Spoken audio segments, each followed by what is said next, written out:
Hi, and welcome to The Working Songwriter, the show where today's best songwriters come to talk shop. I'm your host, Joe Pug. Each episode here, we host a distinguished guest, and we ask them to go deep on their inspiration, on their process, on the general ups and downs of making a life in music.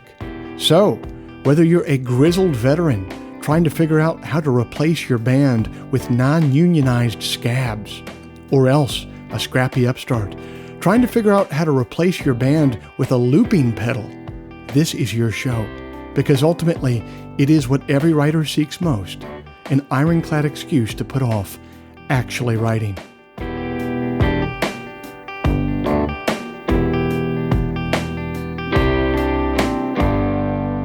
Hey everybody, it's the Friday before Thanksgiving 2020, and I thank you for joining us. This week's show is brought to you by Bandzoogle. Built by musicians and for musicians, Bandzoogle is an all-in-one platform to build a beautiful website for your music.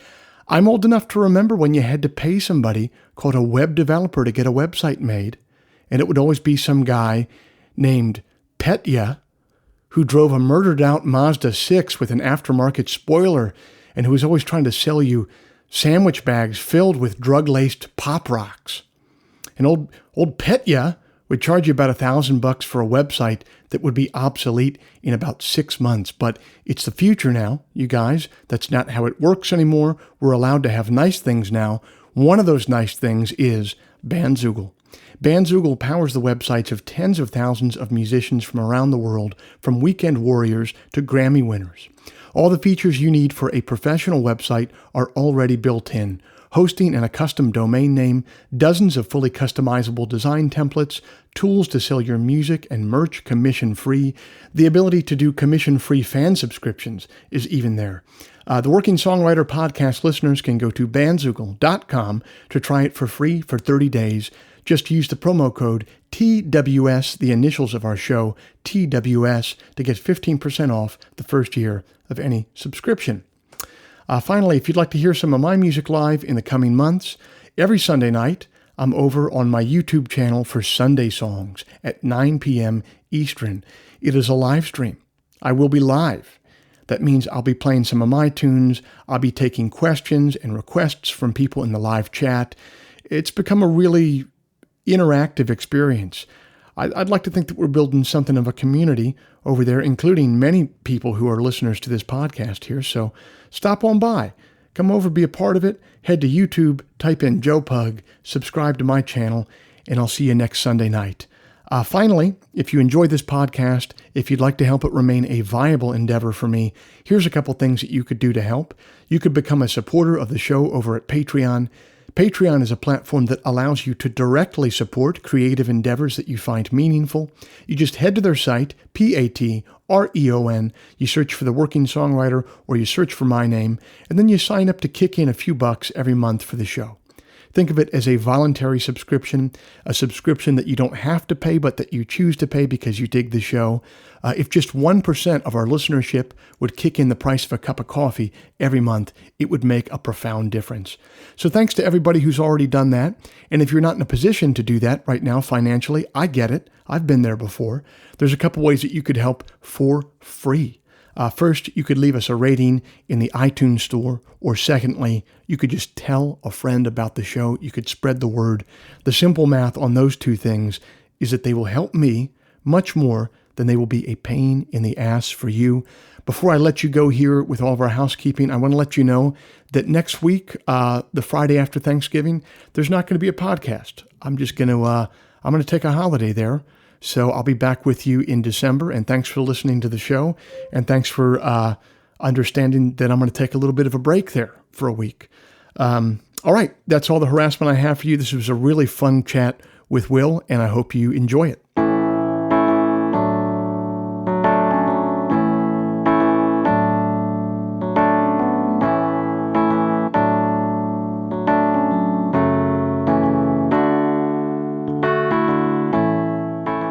My guest this week is indie rock royalty, whose solo recordings and collaborations over the last 30 years have been an indispensable contribution to American music. Hailing from Texas, Will Johnson first came to national prominence with his lo-fi solo project, Centro-Matic, which released a slew of influential records, including its cult classic debut, Redo the Stacks.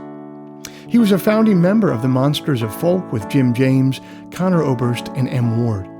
He's performed with the Undertow Orchestra alongside David Bazan, Vic Chestnut, and Mark Eitzel. He had a fruitful musical collaboration with the late, great Jason Molina that led to a jointly recorded album called Johnson and Molina. He's recorded for Arista, Cooking Vinyl, Rounder, and Secretly Canadian Records.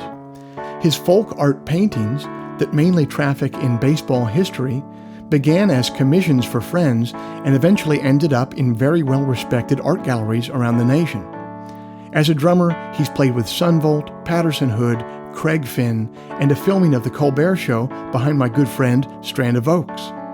Texas Monthly has declared that there was a time when Will Johnson might have been the most prolific musician in Texas, which is saying a lot for that particular state.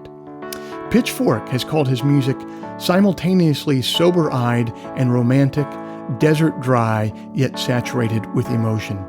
And No Depression dubbed Centro-Matic one of the best rock bands in history, in their opinion. A few weeks ago, my friend Tim Showalter connected Will and I, for which I am very grateful, and the legendary Texas artist told me about his journey so far.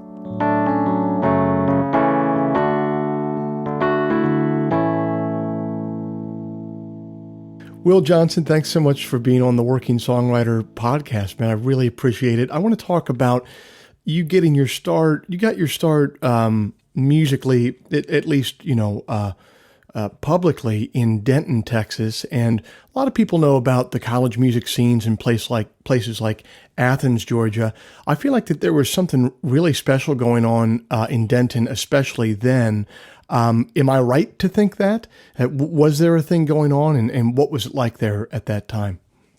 Going back to the original part of your question, yeah, I think you are right. I'm a little biased toward that particular era. It's a rather golden era of music for me and a lot of our friends that came up around the same time in the same scene, but the mid-'90s and late 90s in Denton, I mean, it's still bustling and there's still some great venues and it's still happening just by virtue of having an affordable liberal arts university there and a great music school. But at that particular time, it wasn't just a bustling music scene in the mid and late 90s. There was a great art collective called the Good Bad Art Collective that consistently put on really adventuresome shows and art installations, and they worked with the music community pretty tightly to put on very cool shows, and that led to a bit of a devil-may-care kind of attitude amongst the music scene, like anything went. And so it sort of dovetailed with the time that I just started writing songs about 1995 or so. I was a little bit of a late bloomer because I was a drummer in bands pretty much all the way through until that time.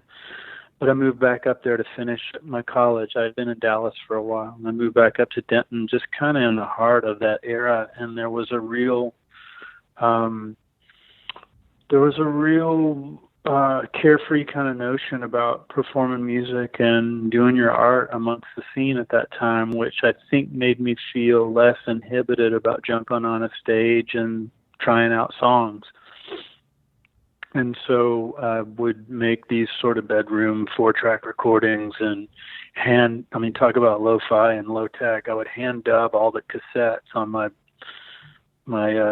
I think it was my JVC dual cassette deck that I had at my little desk in my rent house, and I would hand dub all these cassettes and either give them away or sell them for $5 at shows. And I had an accordion in my room. It was a Centro-Matic model made by the Lira Accordion Company in Italy.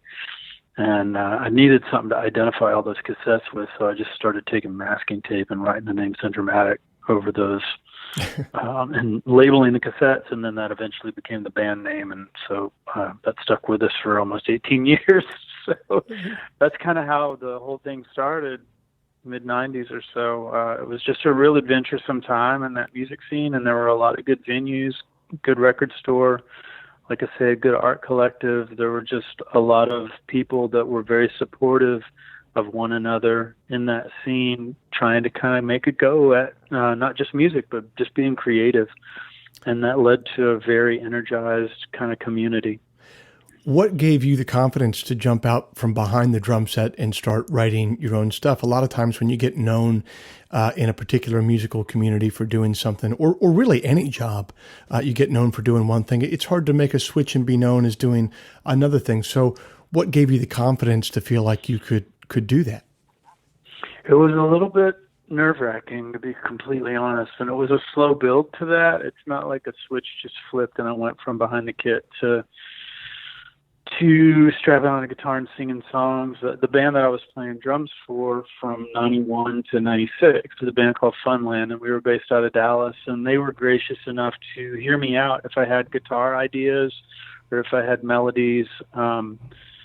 They were always very welcoming to that kind of thing. So I'd come up with riffs and maybe progressions that I liked, maybe even vocal melodies, but I never went so far to write lyrics because I always just kind of thought to myself, I'm not the one that has to stand up there and sing these songs every night, and I don't want to impose that kind of thing on our singer. And he was an amazing lyricist anyway. So it was like I would kind of come up with an idea and then just sort of hand the baton off and then go back behind the drum set. So that eventually led to a few years later finally starting to mess around with lyrics, and it coincided with the breakup of our band Funland, and I was kind of at sea by myself for the first time in years. And just thought, well, this seems as good a time as any to finally seal the deal and actually start completing some songs with lyrics and maybe vocal harmonies and so forth. And the band was nice enough to let me borrow its 4-track for weeks at a time, and I'd take it back up to Denton and just work things out in my room and try to figure out how the recording machine worked to the best of my abilities. And I became less shy about that. But again, for a year or so, it just remained a recording project with not really much intention to go out and play live. And it was only when a good friend of mine, who was the promoter at a great little club called the Argo, which existed from, say, 95 to 98 in Denton, he called and said, hey, you've got a show in 3 weeks. I've already booked it. And I said, no, I can't do it. He said, don't even worry, man. The posters are up all over town. You got to do it. So he said, you got 3 weeks to prepare, man. So I said, okay, I guess I'm playing a show. And so, 3 weeks later, I went down to the club with my little amp and my electric guitar, and I took off my glasses so that maybe I couldn't see the whites of people's eyes, kind of checking out the show. I was extremely nervous about it. And so I did what's kind of called the Holiday Inn power set, where you just don't give anybody a chance to respond or clap or boo or anything between songs. You just weld the whole set together. I don't know, 12, 13 songs, and then I hopped off the stage, and that was that. I had one under my belt, and that was that, Why is it called the Holiday Inn power set? I call it the Holiday Inn power set. That's a joke that my friend Keith made many years ago, and it just kind of stuck. But it's he calls it the Holiday Inn power set because it's kind of like you may be the house band at the Holiday Inn, and you got traveling businessmen, people like that, just in the hotel lounge that don't even know what they're looking at. They don't know what they're seeing. They don't know who the artist is. They're just there to have a drink and talk. And sometimes it can be extremely painful for the performer when you can tell that nobody in the room knows or cares, and so you don't want to experience the pain of that silence after you complete a song. It can be gruesome for a performer. So instead of risking that by taking a pause after the song, you just immediately go wham right into the next song. So it's kind of the punk rock aesthetic of just hammering out a set as fast as you can. Oh man, I really do hate those gigs where you do the gig, maybe they're paying you some money, so you're like, okay, I'll do it. And you show up, and what you realize is no one wants the gig to be happening. You don't want it to be happening because it's an inappropriate place. The audience, they're just there having a beer, wanting to hang out. They just want to listen to the stereo. No one wants it to be happening, and yet it has to happen. It's one of the worst feelings. No, it's a forced marriage. It's a forced. It's an arranged marriage for an hour 15, and you just don't want to deal with the pain of the reality that nobody in the room is happy. But yet you still have to go through with your commitment.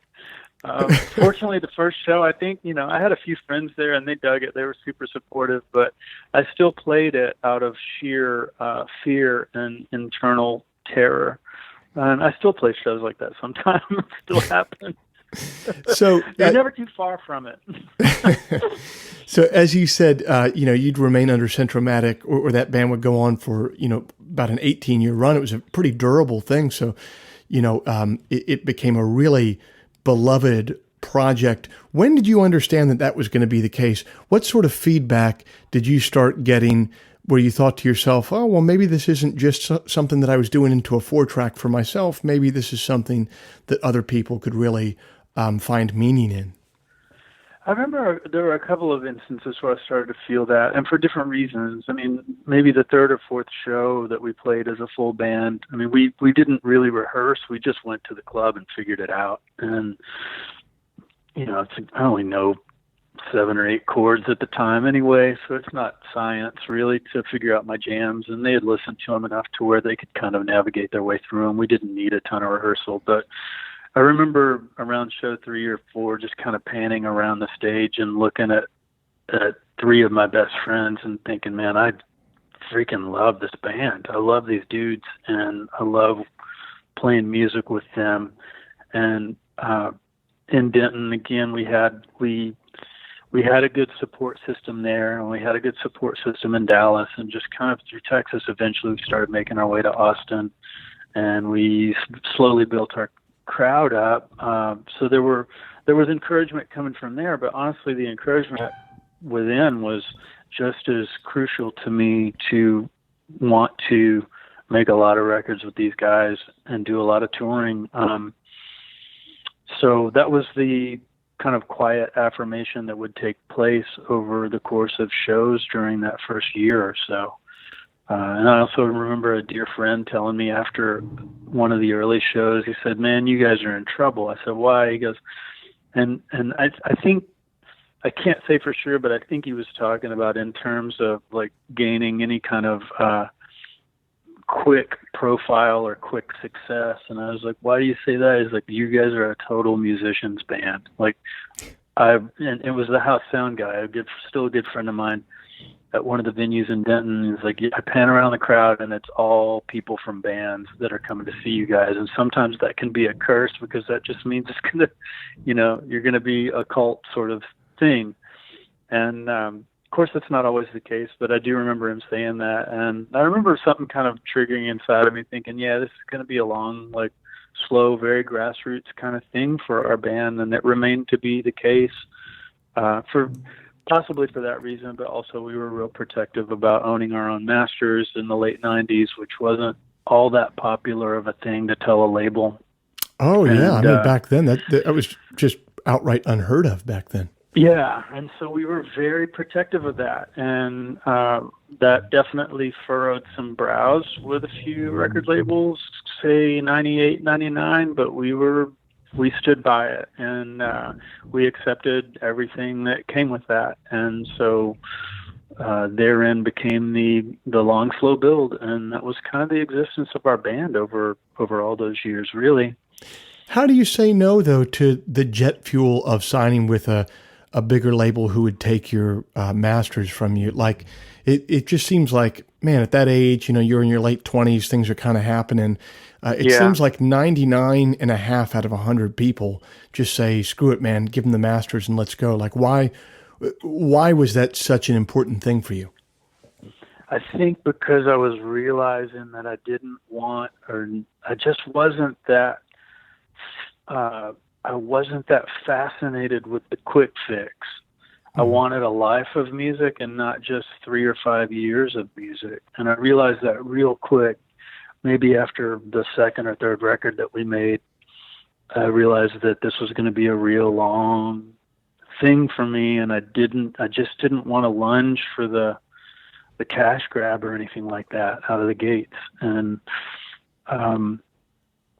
so that was it. And it happened over a couple of phone conversations with our manager at the time, and he's still my manager to this day.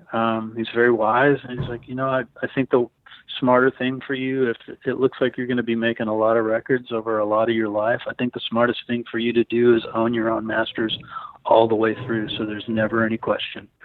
Yeah. And I believed that. I mean, I was 26, 27 years old at the time, but it was important to me to take the slow and steady route. It was really appealing to me because at the time I was seeing a lot of friends coming out of the aftermath of the mad dash, like throw it at the wall major label signings of the early and mid 90s. Mm-hmm. And they were licking their wounds. And I was one of them. I had come out of that with Funland. We were on Arista Records for a short amount of time. And we managed to get our way out of the deal because we just kind of ceased getting along with them, and we wanted different things. And but with that, I learned a lot of lessons, and I took a lot of notes and thought, man, I think slow and steady wins the race on this one. So I'm just going to protect my masters and stick with everything in that regard. And so we did, for better or for worse. And there were some tough times here and there, but also in the long run, I think that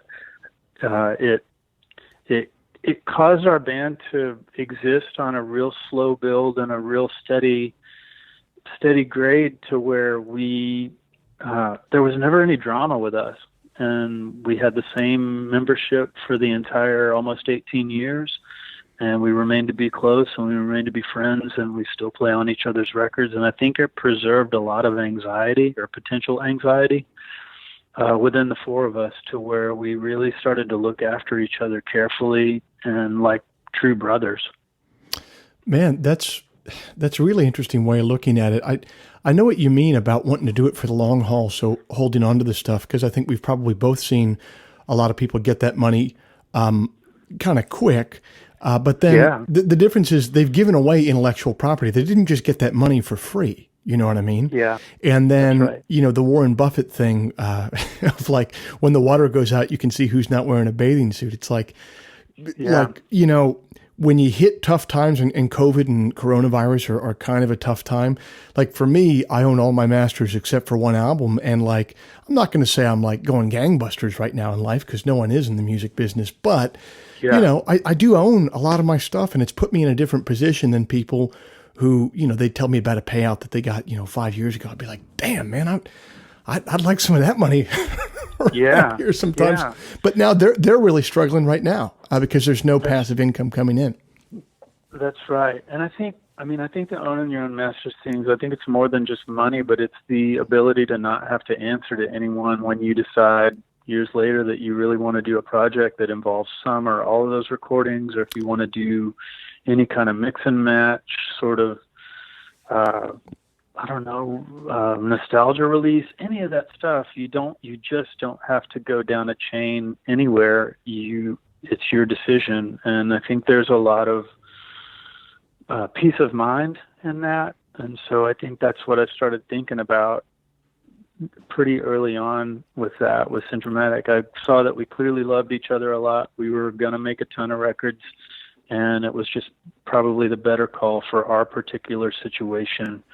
Now, if we would have, I don't know if maybe I wouldn't have been very prolific if we just flat out were desperate for cash at the time, which I'm sure we were in our ways, but it just wasn't it wasn't dominating the landscape. I mean, really, I think what we wanted to do was put out records exactly at the rate that we wished, which was pretty frequently. That also turned off a lot of labels. We wanted to put out a record every 18 months. And so with that, you chance killing off the previous record because you just put put out a new one. And I understand how that goes with press and publicity and radio, and label people don't always love that. And that was another thing that probably, didn't sound so great to some of the people that were interested in us. So there were other reasons as well, honestly, but I think we just wanted to work at a rate that was comfortable for us and that we enjoyed without having to think too much about, quote unquote, strategy or plans or, trajectory or, any of that stuff. We wanted to be a true blue indie rock band and put out a ton of records and have our say all the way down to the font on the spine. And we got to do that for 18 years. And if you get to do that for 18 years with the same lineup, well, that's a pretty nice run. I'm real proud of that. And, it's all still on the table somewhere down the line, possibly, if we want to do stuff. We have other projects that we work on together. But I think with all of that, staying true to one another and staying true to that rate of growth, I think we preserved a lot with regard to our friendships and the way that we've continued to look after each other. Well, and it sounds like you were able to put pretty much 100% mental and emotional energy into the creative side of things rather than, as you said, sort of like the planning side of things. Because that does take a lot of mental and emotional energy if you want to go that route. It does, and it can wear you out. It can definitely diminish your creative fuel if you're constantly obsessing over the business fuel. And it's all, it's not to say that you don't want to think about those things, but if there's a way where you can obviously make more time and more bandwidth for the creative part, well, then that's the thing that got you there in the first place. So in my estimation, that's the garden that should be tended to first. Were there independent artists who had done it this way before that you were kind of modeling yourself after, or was this just something that was just common sense to you? A little bit of both. It was common sense when I thought about the ethics and just kind of the mindset of the four of us together, but also it was hard not to. I spent a lot of time seeing bands like Fugazi when I was young and seeing how they did it, and I was the thing that ushered me into playing music in a lot of ways had a lot to do with the early 80s punk and post-punk scene, and seeing how those bands cultivated their relationships with their fan bases was deeply appealing to me. It told me that you didn't have to be, we're talking 1982 through 84, but to discover a lot of what was going on in American independent music and punk rock music was like a massive hole in a wall just got busted through, and I got to see an entire new world where you didn't necessarily have to be Van Halen or Aerosmith to make a go at music and make a go at having an audience and having something really meaningful exist between you and your fan base. And so I'd go to those old Husker Du shows or Black Flag or whatever down here in Austin. I lived about an hour north of Austin during my high school years, and would get to go see shows at Liberty Lunch, and I would see and feel that energy in those shows. So that germination and that feeling started early. And I carried that with me, I guess. It resonated in a way to where I wanted to run our own band like that. Yeah, and going that model rather than the larger model of like a Van Halen, and God bless Van Halen, but it's like it's like a huge pie of revenue there, but the band just has like one slice of it. A lot of it's going other places. Where if you're like Fugazi, it might be a smaller pie, but the band owns so much more. I actually interviewed Ian MacKaye for this podcast, and one of the things that he told me, I don't know if it was on the air or off the air, but he just kind of like casually mentioned, he was like, I've in my professional life, I've never had a lawyer before. And it was like, wait, what? There was a time when Fugazi and Minor Threat were just selling, I'm sure hundreds of thousands, millions of dollars worth of albums and stuff like that. But because he was making it soup to nuts himself, from the making of the music to the pressing it to the sending it out directly to consumer, he never had to spend any money on legal fees. I mean, it's just absolutely unheard of. For some reason, it doesn't surprise me. I mean, I love that that's the case. It is incredible, but it kind of lines up with my image of what they have been and what what they still are, what he continues to be. I had a thought with that whole thing too. Like there was something about our collective personalities. I don't think that anybody was like in it to, I don't know, everybody's got different motives for starting bands and getting into music. And a lot of the time people don't figure out what those motives are until they're a little ways in. But I've fast realized, like, we are not forming this band to become some high profile thing. We're forming this band to kind of show the testament of our friendship and explore music together. And I think there are a lot of performers that are built for it. They're built to be stars. We just weren't gunning for that. We just wanted to play music in clubs and have a good time and see some sort of steady return for our efforts. Personality wise, I wasn't particularly built for that kind of high profile thing anyway. So it kind of, I don't know, there was something about it that actually was deeply satisfying to kind of fly under the radar for so many years. Oh yeah. Well, and it's under it's under the radar of like the huge thing, but you can still be doing what you were doing. Like, just getting to do, if you can go play a tour of club shows, couple hundred people, but it's all packed with people that really love the music, and you can basically talk with everybody who came to the show who feels like talking afterwards. Like, it's a really edifying way to spend your life, man.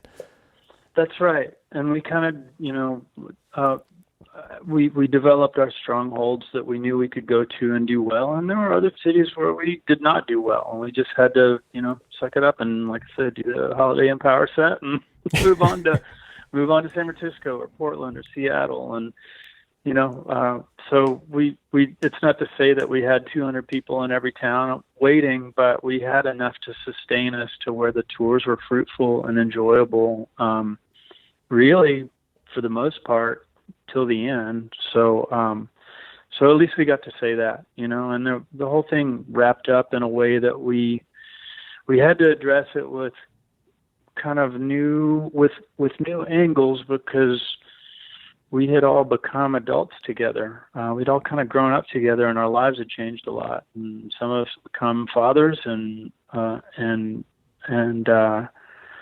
was just a lot to keep in front of us conversation-wise as to how the band was fitting into our lives. So there did come a time where we were just having trouble making scheduling work, and we were having trouble aligning our schedules. And it got to a point where I had to kind of address that elephant in the room and say, I don't really want to be a hobby band. I mean, I think if we're going to do this, we should really do it. And if we're not, we should go away indefinitely, on our terms.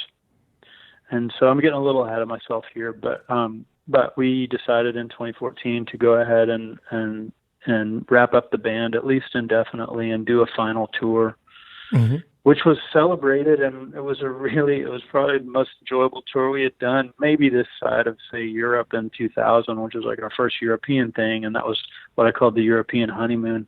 But we got to at least ring it out in a way that was fun and satisfying for us, as opposed to, God forbid, something dramatic happening in a backstage in Boise or Madison or something. So sure. Or it sounds like something that you were more worried about of having it become a hobby in some way and just having it completely lose its edge or its meaning as you eke out 20 shows a year, for another 10 years. Yeah, that's right. I've personally felt like I don't want to do this at all if it's going to be a little here, a little there, or if it's going to be a pain in the ass for anyone in this band. And so I felt like the band was playing as well as it ever had. I thought we were getting along about as well as we ever had. And so with that, I kind of thought, man, I don't think it's going to get or be much better than it is right now. So with respect to these four friendships, these brothers of mine, I think we should address it and call it now before we chance putting dings in the armor of those friendships. And so we did, which was a painful thing to address. But I think in hindsight, I feel like we collectively agreed and we're on the same page in kind of varying ways, I'm sure. I mean, everybody's got their own takes on it, and I'm sure, I don't know, I miss it a lot of the time, and I know the other guys do too, and it's possible to come back to it one day, but for the time being, it just felt like it was time to shut it down before things did become dramatic or just, too tough to figure out. It's supposed to remain fun, and if the headache outweighs the fun, well, then I think it's time to reassess things. Yeah, and it's just one of those bummer of an adult things of coming to that realization that you just can't be all things at all times. I mean, it's just... That's right. And I indict myself on that level because I was involved, or I continue to be involved in a lot of different collaborations. There were times where, I would be off on tour with maybe overseas or Monsters of Folk or solo stuff, any of that stuff where those guys, they were waiting on me. And then there were times where I was waiting on them to come out of other projects. And so I fully take I take a lot of the blame just for being in a lot of, having my hands in a lot of musical and creative endeavors.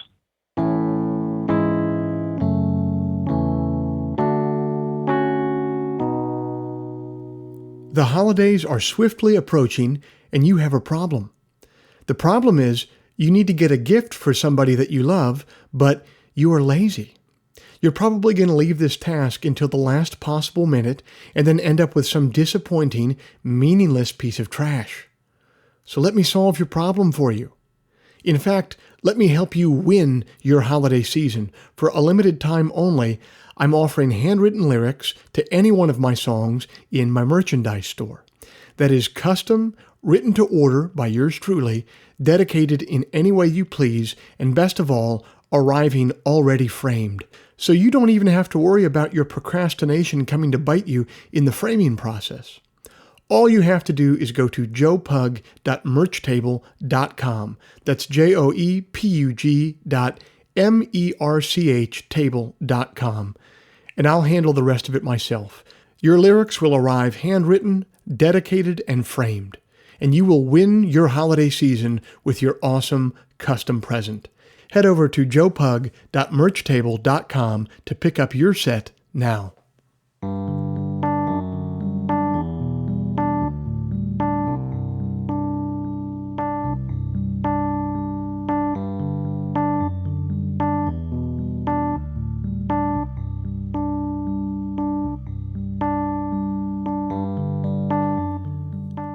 Will's career has spanned several decades, many different bands, dozens of records, and after all that, it's plain to hear in conversation with him, he's managed to remain energized and vital as an artist still to this day.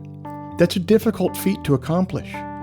I think it requires a sense of wonder and a sense of realistic yet magical expectation. That mindset is perfectly summed up in Lawrence Ferlinghetti's poem, I Am Waiting.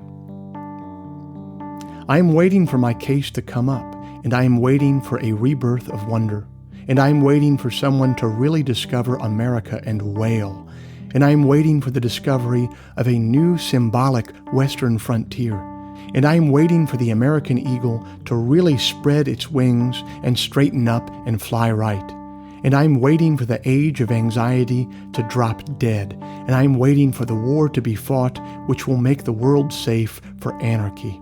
And I'm waiting for the final withering away of all governments, and I am perpetually awaiting a rebirth of wonder. I am waiting for the second coming, and I'm waiting for a religious revival to sweep through the state of Arizona. And I'm waiting for the grapes of wrath to be stored. And I'm waiting for them to prove that God is really American, and I'm waiting to see God on television piped onto church altars if only they can find the right channel to tune in on. And I'm waiting for the Last Supper to be served again with a strange new appetizer, and I am perpetually awaiting a rebirth of wonder. I'm waiting for my number to be called, and I'm waiting for the Salvation Army to take over, and I'm waiting for the meek to be blessed and inherit the earth without taxes, and I'm waiting for forests and animals to reclaim the earth as theirs. And I'm waiting for a way to be devised to destroy all nationalisms without killing anybody.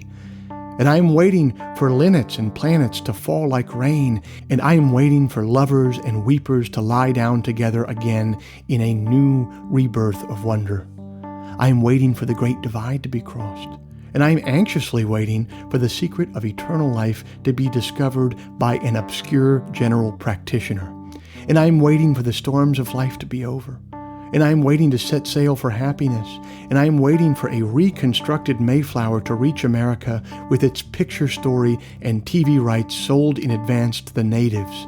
And I am waiting for the lost music to sound again in the lost continent in a new rebirth of wonder. I am waiting for the day that maketh all things clear, and I am awaiting retribution for what America did to Tom Sawyer, and I am waiting for Alice in Wonderland to retransmit to me her total dream of innocence, and I am waiting for child Roland to come to the final darkest tower, and I am waiting for Aphrodite to grow live arms at a final disarmament conference in a new rebirth of wonder. I'm waiting to get some intimations of immortality by recollecting my early childhood. I am waiting for the green mornings to come again, youth's dumb green fields come back again, and I am waiting for some strains of unpremeditated art to shake my typewriter, and I am waiting to write the great indelible poem, and I am waiting for the last long careless rapture. And I am perpetually waiting for the fleeing lovers on the Grecian urn to catch each other up at last and embrace, and I am waiting perpetually and forever a renaissance of wonder.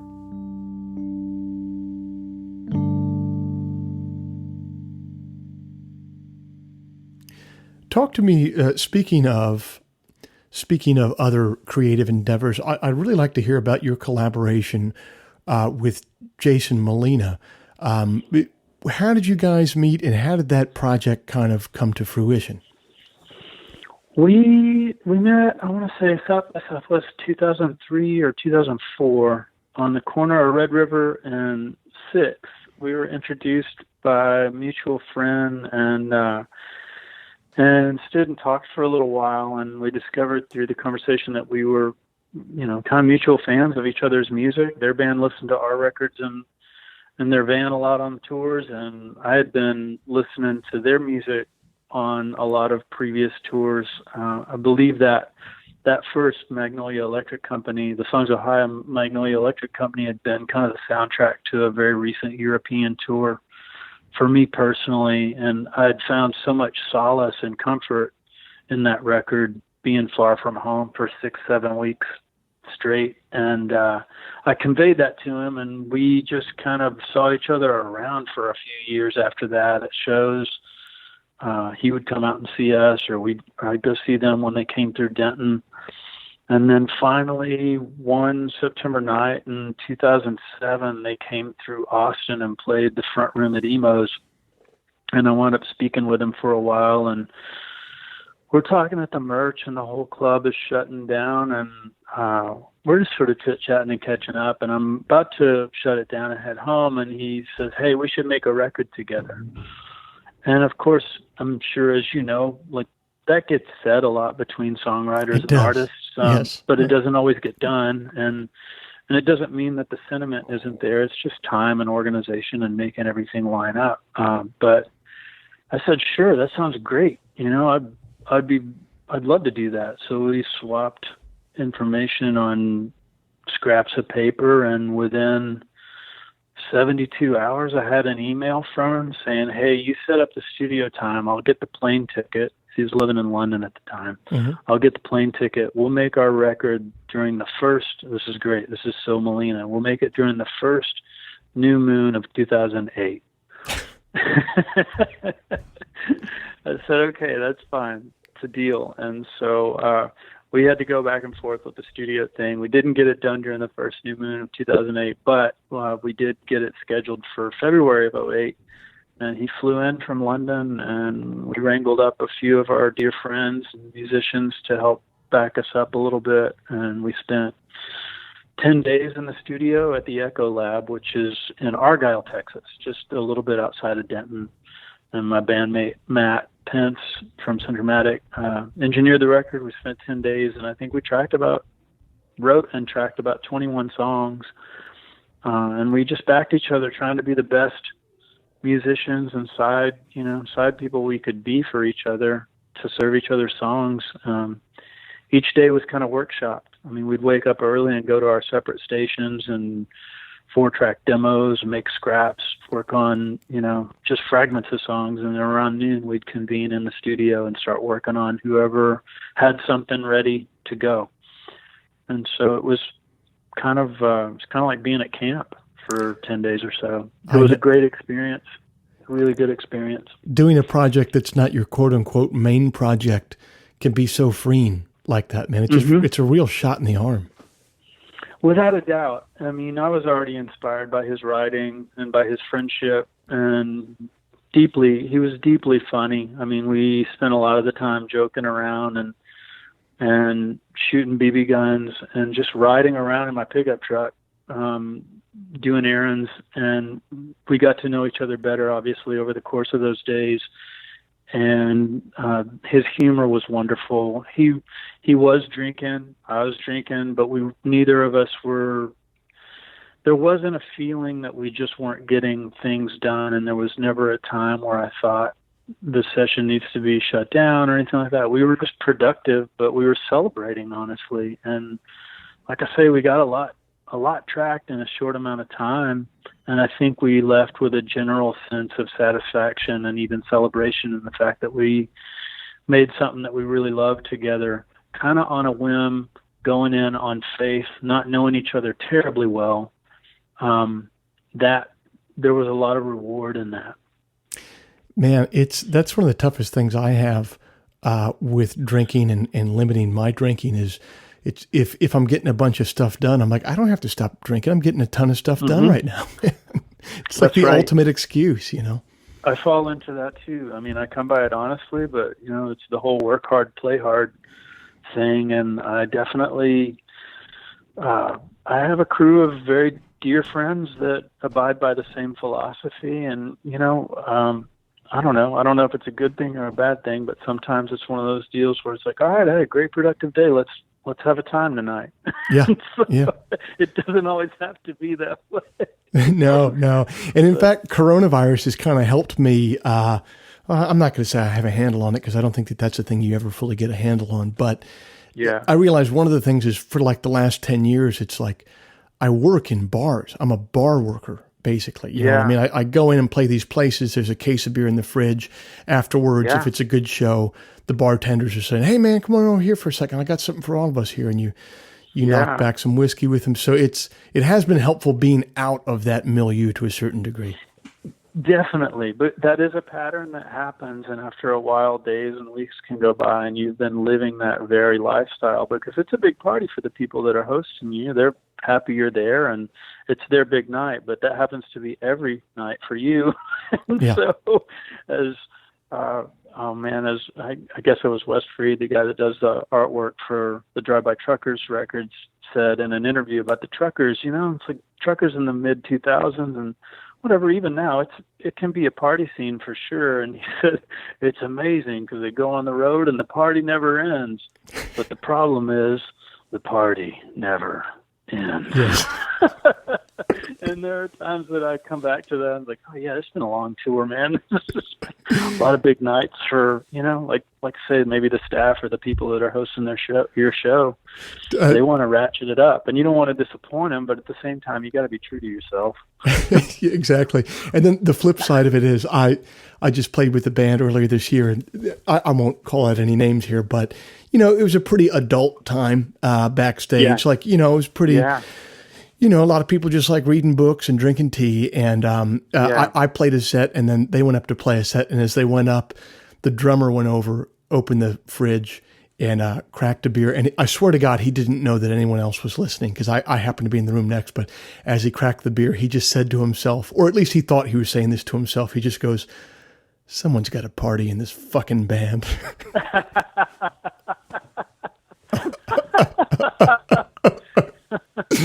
Someone's got to put the lampshade on eventually. Exactly, man.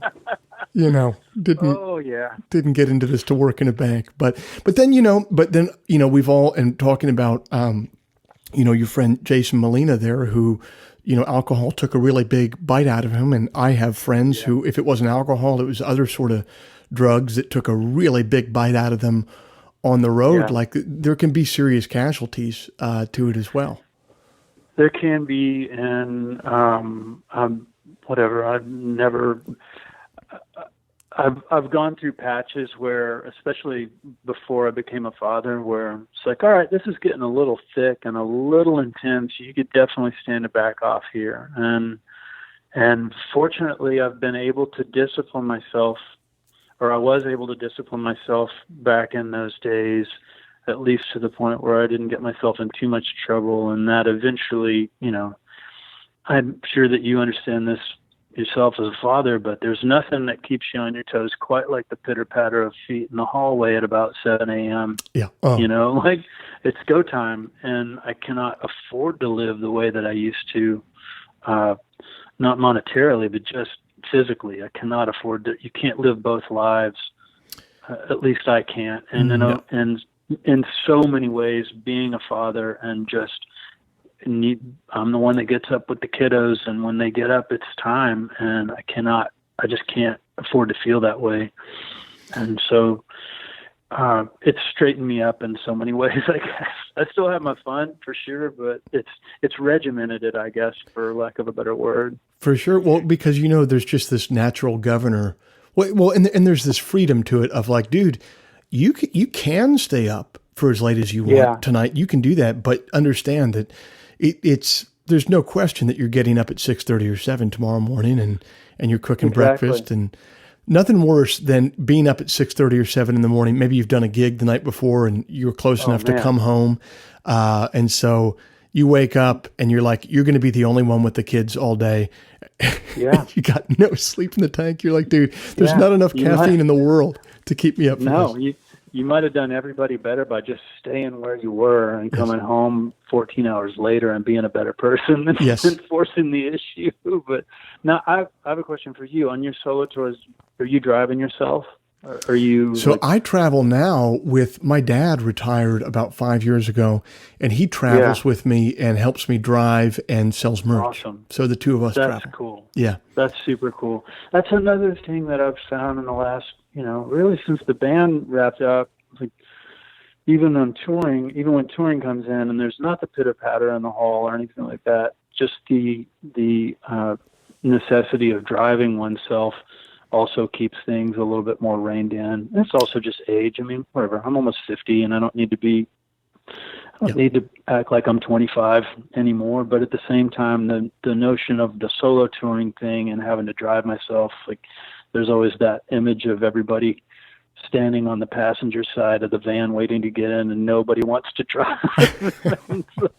Obviously, on the solo touring thing, that doesn't really happen. So that also keeps me, it keeps me honest as far as the touring life goes too. It's real blue collar work to tour. Yeah. I mean, it just absolutely is. I mean, van call is, sometime between 6:30 and 9 every day. You're driving long hauls. You come in, you're setting up gear. It's not for the faint of heart. I've seen a lot of people just kind of fall out of it just because they can't do it. Yeah. I mean, if you look at the percentage of time that you're actually on stage versus the percentage of time that you are driving or huffing gear or just waiting, you're killing time. I mean, it's astonishing if you looked at a pie graph of that, I'm sure it would raise a lot of eyebrows for sure. And many people that don't or haven't toured probably don't always take that into consideration, the other 22 hours of the day where you're doing all that stuff. Yeah, and at the end of the day, that takes away not only from obviously family relationships Yeah, and the relationships in your life, but it also takes away from the engine that drives the wheel, which is the creative work. What are people coming that's out to a exactly show right. to see? And it's I think my new theory. Before I had kids, I was doing 150, 200 shows a year. Then I had Yeah, kids, I took it back to 60 or 70, and I think post yeah, coronavirus, I think unless I'm unless something crazy happens and I start making a bunch of money, um, I think the ideal thing is like somewhere between 40 and 50 shows a year tops, yeah, maybe even yeah. 30 to 50, depending on what year it is. I think that's. I think there's a lot to be said for that. I do think this particular patch of history is causing a lot of us that have just clocked in and gone tour because it's time to go tour Yep. to reevaluate how and when we will do it in the future. And I remember speaking with your manager a little bit about that a few months ago. And we had a great conversation about kind of recalibrating our touring minds. And just because you think it's time to tour doesn't always mean it's time to tour. And we can Yep. select those battles a little more carefully and not just clock in because, well, Labor Day's passed. It's time to hit the road. I got to go get this in. I got to go get that in. Um, I feel like the more musicians I speak with, the more I find that they're kind of coming to terms with the former rate of their touring versus what looks to be their future rate of touring, and it's fascinating to get people's take on it. Yes. Yeah, yeah. No, what's going to be interesting is, so I think you and I are both in a place in life where that kind of naturally would have been happening everywhere anyway. I'm in my late Yeah, 30s. You're a few years older. I think like the people around us were going to do that anyway. What'll be really interesting to see is if the kids in their early 20s, mid 20s, even late 20s, if they yeah. hit the road again, or if even they are like, there's a smarter way to do this, Yes, that brings to mind a conversation I had with a good friend of mine here in town about 2 weeks ago. He's a solo touring musician, does most of it totally on his own, and he's been able to do it for 20 some odd years. And he's kind of a lifer in that regard. But he said, I mean, if this is it, if I don't ever do another tour again, I can't complain because I've gotten to spend all of my adult life on the road doing this. I've been everywhere. I've been to Japan a bunch of times. I've been to Europe. I've done all these tours. I feel extremely lucky. I'm not bemoaning this whole thing. Like if this is it, I'm at peace with it. Yeah. And he did mention, he said that the ones that I'm feeling for are those that are maybe in their early 20s, just kind of getting a taste for it. Yeah. And now you've got a real gut check to figure out, are you in this for the long haul? Will you do it at the same rate? Will you do it at all again? And then there are others that I'm feeling for personally that are maybe a little older and maybe don't have but maybe 10 or 12 years of touring left. Right. And, this has definitely put a pretty big dent in the rest of their years of touring. But I don't know, I guess in summing it up, I do agree with what he had to say, and I fall in line with him, and that I feel real lucky, and that I'm at middle age. I've gotten to do a ton of stuff, and if this happens to be it for in the indefinite period of time, or even forever, I'm totally at peace with it, man. I'm okay with it. Yeah, it's like I remember telling my wife when we had kids. I was in my early 30s when we had kids, and before we decided to have kids, I had to really come to peace with this could be it for me playing music. Yeah. You know what I mean? Yeah. And even at that time, so that would have been 4 or 5 years ago. I remember telling her like, listen, I love playing music and I love playing music on the road. Like I really do. Yeah. But I wanted a family more. Hopefully I could have both.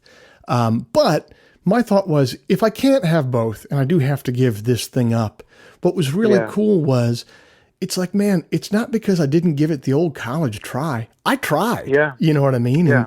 And what would have been a real bummer is if I'd let it stop me in the first place, just thinking, that's kind of crazy. Don't do that. Yeah. Then you hit 35, 40, 45, 50, and all these little woulda, coulda, shouldas come in, Yeah. Yeah, they can. I mean, I have to say that is extremely selfless of you and very gracious. A lot of a lot of songwriters and musicians come into relationships and family with kind of I'm going to buffalo through this whole scene, and this is you're married into this, and this is what I do. And I think more often that is the attitude. That's more the rule than the exception. And so to embody that kind of clarity from the outset, which it sounds like you have, is extremely commendable. That is extremely commendable. Well, thanks. Because there's a lot of selfishness that comes with with our breed. Yeah. And I have good moments and I have bad ones, but if anything, this particular time home and 9 months now off the road is causing me to reassess my relationship with the road and what I truly want out of it versus what I was just kind of going through the motions with. And I think there's a certain blessing in that inventory. I think so. Well, I think really what's going to end up happening is you're just going to do the stuff that you really, really want to do. And I think it's going to be a lot of friends. I know talking to a lot of buddies that I'm close with and just being like, all right, well, if I'm going to go on the road, I want to go on the road and just be out there with my friend Tim from Strand of Oaks. I want to go out and I want to be with my friend BJ from American Aquarium. Like I want to be with my buddies and do cool experiences. And if not, I just think of so many gigs where it was like, wow, it took 3 days of my life to go to a place and in a very roundabout way pick up like $500 to $1,000.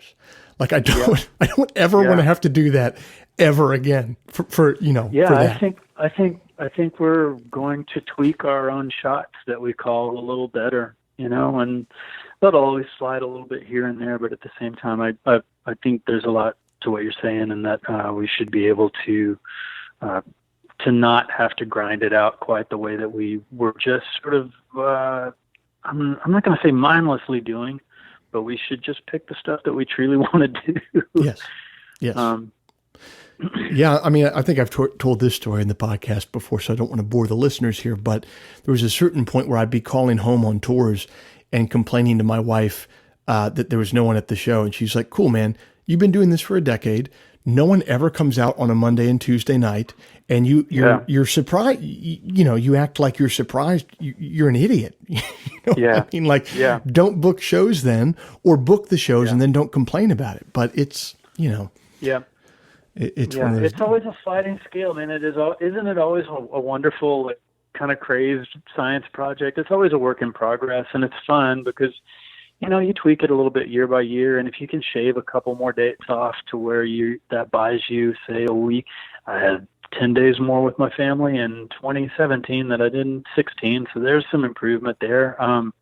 It's just I love the science of it, and really picking and choosing and sitting down and doing those routings and asking oneself, like, is it really worth doing that city, or should you just drive on and economize this thing? I don't know. That is one thing I miss about touring is that kind of fun puzzle work. Yeah. Sometimes I enjoy that almost as much as the touring itself, just like planning those routings and planning those off days and like figuring out what's going to work best. That's always a fun, that's always a fun challenge to kind of belly up to. But or ending up in like a routing date where you think to yourself, like, cool, no matter how long I live, this is probably the last time that I'm going to be in Des Moines on a Wednesday night in November. Yeah. You know what I mean? That's right. So, that's exactly right. And just be a stranger in a strange town, and the few people that show up to the show up. Like you just really have this feeling of like, this is a pretty singular event right now. Yeah, it is. It's an exciting, strange feeling of anonymity and just sort of walking the world totally on your own. And that can be interesting because I think that leads, I do think those little moments and those Wednesday nights, say in Des Moines, where maybe the draw isn't so great and it's cold and it's blustery and no one's on the street, I think that's where the songs come from. And that's where the clarity comes from, in my world at least. And so I always reach out to kind of try to find those nights on tour sometime, because I know I might glean something out of an experience like that. I usually do more times than not. So in some ways, I think there's value to those little routing nights, I suppose. They're special. Where are you right now creatively? What's giving you energy creatively? What do you find yourself when you have time to work doing? I'm painting almost full time these days. Wow. I make baseball art, like historical kind of baseball art, and it's kind of folk art stuff. But and I've been doing that for about 12 or 13 years, and I'm leaning on it pretty heavily, just with regard to commissions and things like that. Very fortunately, when this all started back in March or April, a number of people, it's almost like they had the spidey senses or whatever, but a number of people signed up for commissions. And so I'm spending a lot of my time making paintings for people. That's great. And then I made a new record in June, a new solo record that came out digitally in August, and then the vinyl ships late November, I want to say. So that's something new. And then I finished a novel that comes out in March. So I've had a few things to keep me busy, alongside family life and figuring out the various learning portals that my kids use. So that's keeping me busy for now, really. It's just kind of prepping for the book release and painting. Well, that sounds like busy enough, man. Well, I really appreciate you being on the show, and I really hope when this coronavirus thing dies down, we get to hang in person sometime. I would love it. I would love it very much. I know we have numerous mutual friends that have sung your praises for years and years now, to the point where I kind of feel like we have known each other for a time. Yeah, I'll say the same. Just thanks to that. I do hope we actually get some hang time sooner than later. I'm honored to be on the show. It's a wonderful podcast and is an amazing stable of artists that you've chatted with. So it means a lot to me to be invited along. Well, thanks, man. And, I think what we can do is we can just invite ourselves. I think our first hang will be on Tim Showalter's patio, whether he likes it or not, with Sue making smash burgers. So it would be amazing. That would be heaven for me. Me too. It's going to happen. All right, brother. Well, I'm so glad we made this happen. Best to you. I'll talk to you soon. Thanks so much, Joe. I'll see you. Bye.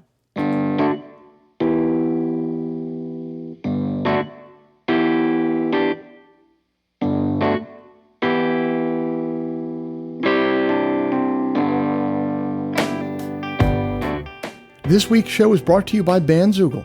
Built by musicians and for musicians, Bandzoogle is an all-in-one platform to build a beautiful website for your music. Use promo code TWS, the initials of our podcast, TWS, to get 15% off the first year of any subscription. Will Johnson's latest album is entitled El Capitan, available for order on his Bandcamp page, willjohnson.bandcamp.com. If before we meet again you sit down to write, please remember, an expensive drug habit is not a song, a compelling Instagram account is not a song, and most importantly, reverb is not a song. So let all that take care of itself, and for you, just keep your eye on the song.